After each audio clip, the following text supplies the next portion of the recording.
En esta semana se celebra el juicio contra el cardenal Joseph Sen. Antes de este juicio, que es una farsa y una pantomima contra el cardenal Joseph Sen de Hong Kong, la pregunta que muchos se hacen es: ¿seguirá adelante el Papa Francisco con la renovación del acuerdo que firmó en 2018 el Vaticano con Beijing sobre las relaciones entre la Iglesia y China? Incluso cuando China pone a su cardenal en juicio por un cargo evidentemente ridículo.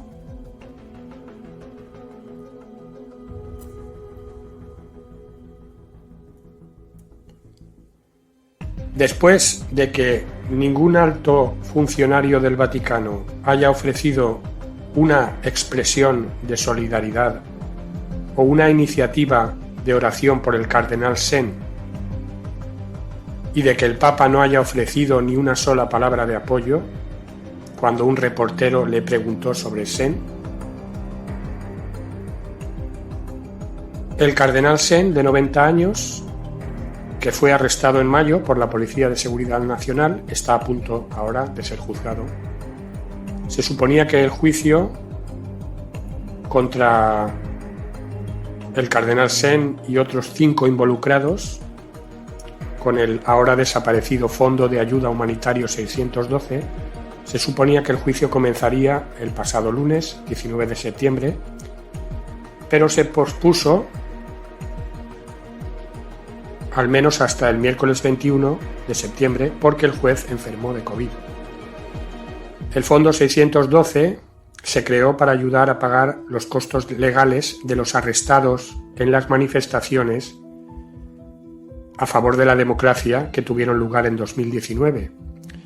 Y los fiscales del juicio ahora afirman que el fondo no se registró correctamente, según la Ordenanza de Sociedades de Hong Kong, que es una ley que se usa con frecuencia contra las triadas o sociedades secretas.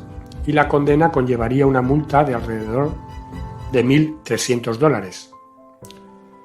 Pero lo más seguro es que las autoridades no queden satisfechas con una multa, ya que originalmente los acusados fueron arrestados bajo el cargo de confabulación con fuerzas extranjeras, lo cual puede llevar una cadena perpetua. El juicio llega en un momento incómodo para el Vaticano porque su acuerdo con China, firmado en 2018, está a punto de renovarse.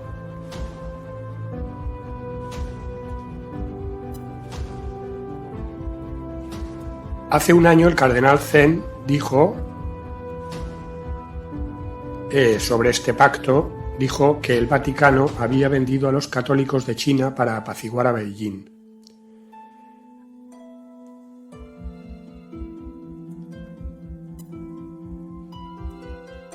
Y el cardenal Sen previó que el pacto secreto mataría a la Iglesia, a la fiel Iglesia Católica subterránea de China, la Iglesia de Catacumba.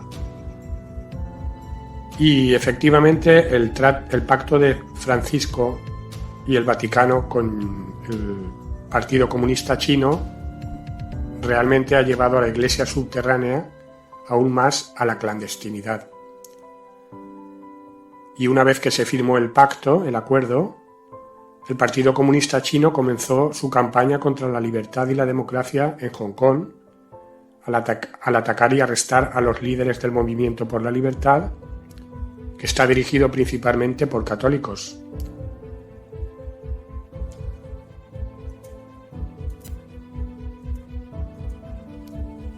Así pues, el cardenal Sen está siendo juzgado junto a otras 4 personas, pero mientras que los otros acusados tienen quien los defienda internacionalmente,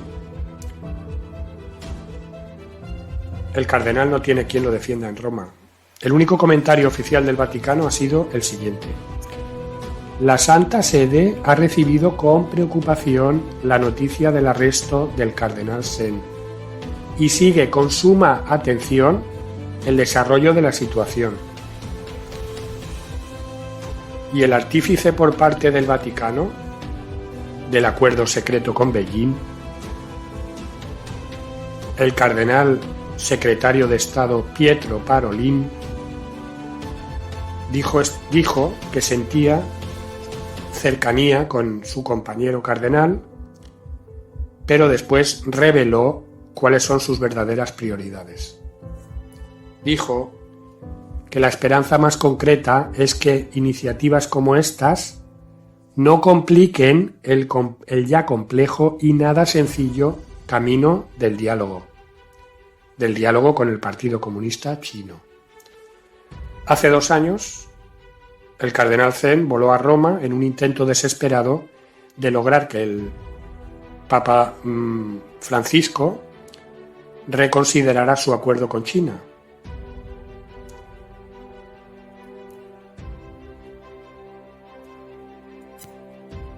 Pero fue completamente ignorado por Bergoglio, que se negó a reunirse con él, aunque parece tener tiempo para audiencias privadas con todo tipo de celebridades como Leonardo DiCaprio, Katy Perry o los jugadores de la NBA. Sin embargo, no tuvo tiempo para el cardenal Zen, y el cardenal Gerhard Müller señaló que ningún alto funcionario del Vaticano ha ofrecido una expresión de solidaridad o ninguna iniciativa de oración por el cardenal Zen en la reunión de cardenales del mes pasado en Roma, es decir, totalmente ignorado por los demás cardenales también. Y en el vuelo de regreso desde Kazajistán, el jueves pasado, el Papa, cuando un reportero le preguntó sobre el cardenal Zen, el Papa no ofreció ni una sola palabra de apoyo, aunque sí nombró 7 veces la palabra diálogo, y lo único que señaló sobre el cardenal es que el cardenal dice lo que siente a pesar de saber que existen limitaciones. Y el Papa incluso se negó a decir que China no es democrática.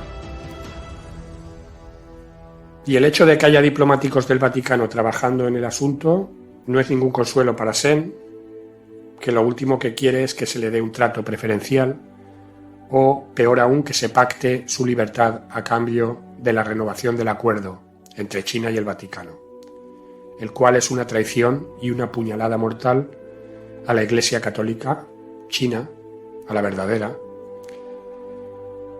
Y el cardenal Zen no es ajeno a las prisiones de Hong Kong, suele visitarlas con regularidad, suele visitar a los reclusos, y si al final tuviera que ir a prisión, si fuera su destino, pues él lo consideraría como un don, el sufrir junto a sus ovejas.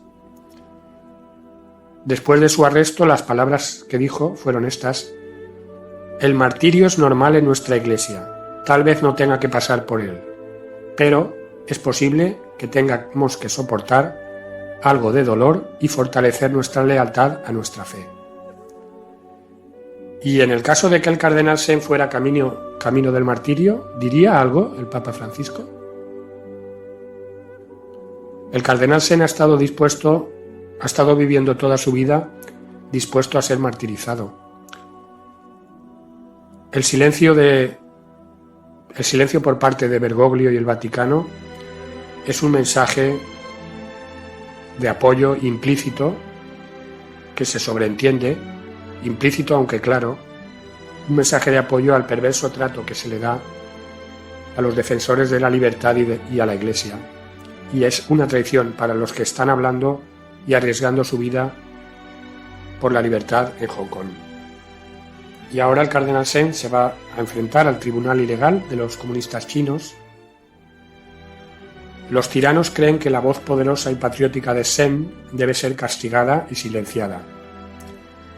Y aunque Zen debería contar, sería lo normal, con el apoyo inquebrantable de la Santa Sede, y el Vaticano debería estar emitiendo fuertes declaraciones y palabras condenatorias, es al contrario. De hecho, hay quienes piensan que Francisco está contento de que Sen esté encarcelado. Es de sobra conocido lo intolerante que es Bergoglio con los que están en desacuerdo con él, y Sen es uno de sus críticos más agudos. Y hay quienes sospechan que Bergoglio estaría encantado si, por ejemplo, el cardenal Burke o el arzobispo Viganò estuvieran en la misma situación. Mientras que Sen representa todo lo que el mundo anticristiano de hoy en día odia, Bergoglio, sin embargo, es amado por los poderes de este mundo. Para Francisco, Sen es un fiel y verdadero católico, y para Francisco, sin embargo, toda la tradición cristiana e incluso el sentido auténtico de la Escritura, para Francisco todo esto equivale a la hipocresía de los escribas y fariseos. Donde Jesús afirma una cosa, Bergoglio afirma una distinta. Bergoglio confunde la belleza del Evangelio, siempre antiguo y siempre nuevo, con el falso encanto de un Evangelio completamente nuevo, adelgazado y adornado para adaptarse al hombre posmoderno. Bergoglio alterna entre dos expresiones: una sonrisa engañosamente empalagosa, cuando dice que los pecados no importan tanto, que a Dios no le importan realmente, y un ceño fruncido cuando alguien desafía o incluso lo cuestiona. Y por supuesto, el mundo ama a Bergoglio. Es el hombre del año, el papa del pueblo, el papa de la misericordia y de la apertura. Los observadores y los medios de comunicación hacen la vista gorda ante su feroz persecución de los críticos, ante sus medidas enérgicas contra los católicos tradicionales que prefieren la liturgia antigua, ante su trato con guante de terciopelo a los abusadores de niños y a los encubridores de estos. Bergoglio elogia al gobierno globalista mundial, respalda la agenda verde, desmantela las iniciativas pro vida establecidas por papas anteriores como Juan Pablo II y Benedicto XVI. Todo cuidadosamente calculado para ganarse la amistad de César, Mamón, Moloch y Sodoma. El mundo no quiere saber nada del cardenal Sen, el cual les remueve la conciencia. El mundo prefiere en cambio las palabras tranquilizadoras y seductoras que ofrece el Papa Francisco Bergoglio, un falso evangelio en el cual no hay pecado, ni cielo, ni infierno, como decía la canción Imagine de John Lennon, y que conduce de cabeza al nuevo orden mundial. Alabados sean Jesús y María.